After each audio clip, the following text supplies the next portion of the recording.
when we're looking at women and we're looking at women's psychology, we see a couple of differences in the way that we mentally operate, right?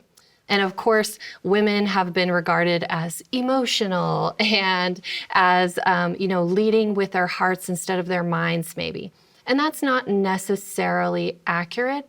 But what is happening is that women are psychologically programmed to think for the collective.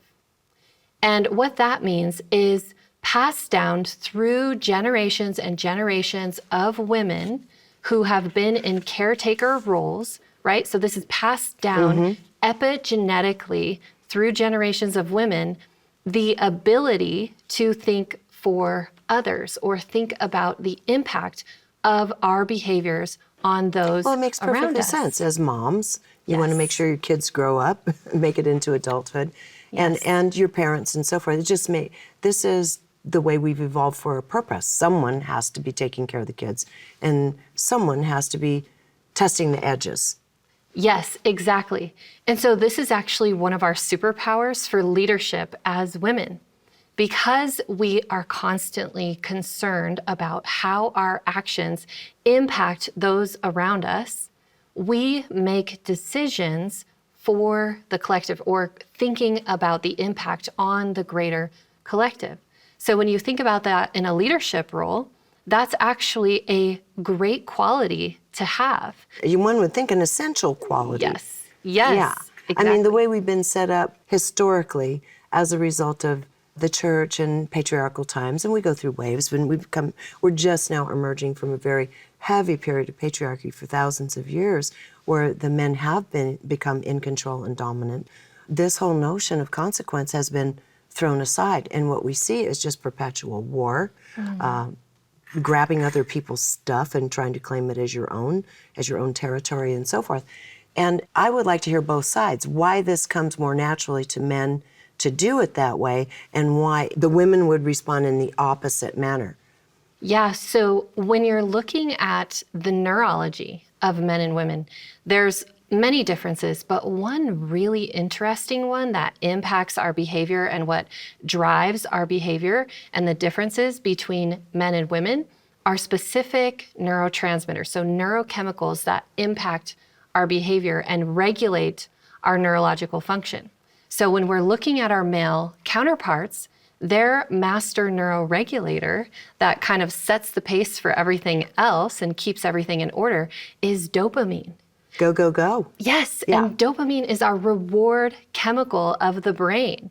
And so if you think about looking in society, not only with war and things like that, but if you just look at the constructs and environments and infrastructures that we have in our society, they are very dopamine driven, meaning that our society is set up in such a way that we are getting constant hits of dopamine. You know, making achievements or checking things off our to-do list or getting rewards and recognition and accolades. Things like that are little hits of dopamine that can happen, right? Okay, throughout the day. So you're getting that reinforcement and you have adrenaline feeding into it if it's a high-risk situation, for example. And I remember one of the studies, 1 million plus people globally, MRIs of male and female brains, that center that takes consequence into consideration isn't as well lit up in men as it is with women. Yes. So there are actually many differences in how the brain functions and operates between men and women. And so going back to that master neuroregulator, the interesting thing about that is for women, our master neuroregulator is not dopamine. It's oxytocin.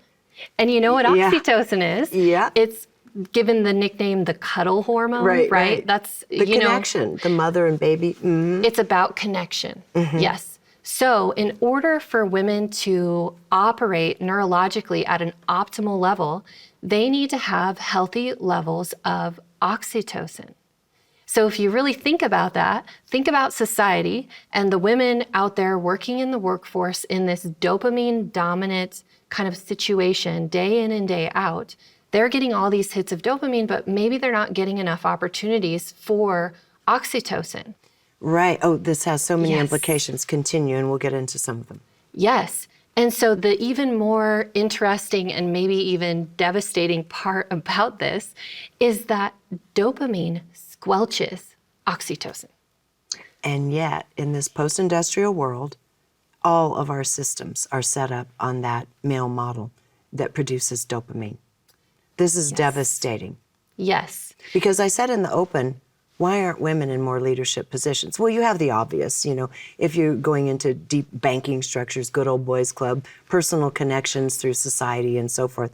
I get all that. But as you keep descending kind of from that level, still women aren't represented properly yet in leadership capacities when we're naturally oriented to do that well. Yes. So let's talk about that and why it's not happening and why it probably shouldn't even happen the way it's structured right now in the workforce. Yes, you're exactly right. And what we're talking about is how women are really wired for leadership, though we don't see this reflected in the statistics. Maybe there's in between 18 and 20% of women in leadership roles and positions across the United States. And why isn't it more equal or even flipped the other way? Right. And that's because of many things, as you mentioned, but Yes. one major piece goes back to this scientific gap, this gender gap in our research. Women are completely misunderstood. Women are not well represented in the scientific literature and education. So what this boils down to is that, one, our environments and our infrastructures and even expectations are set up to really work well with male biology and the male biorhythms, which we'll talk about in more detail in a minute. But it really aligns well with what's going on with the male body and is in alignment with the male biological needs. But for women, we really miss the mark. And that's because we don't have the same understanding about how women operate. And what we're just now starting to find out, or at least from the scientific community perspective, is that women's biology follows a cyclic nature, meaning that women, as we mentioned before, are biochemically, neurochemically, and physiologically changing significantly throughout the course of a month because of the influence of their ovarian hormones and their menstrual cycle. Now, this has a global impact on their body and how it operates. And so what this means is that women require different environments, infrastructures, schedules, and even lifestyle components to support their ever-changing biology. Now, as women, we're never given the operation manual for this feminine biology that we've been gifted.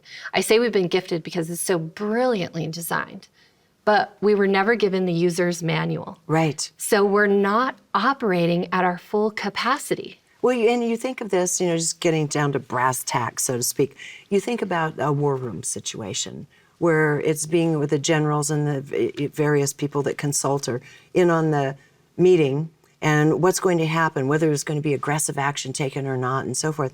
Well, it seems to me that that could only flow better if you had women in it. Now, maybe you wouldn't have a war room to begin with. Maybe you would. I don't know.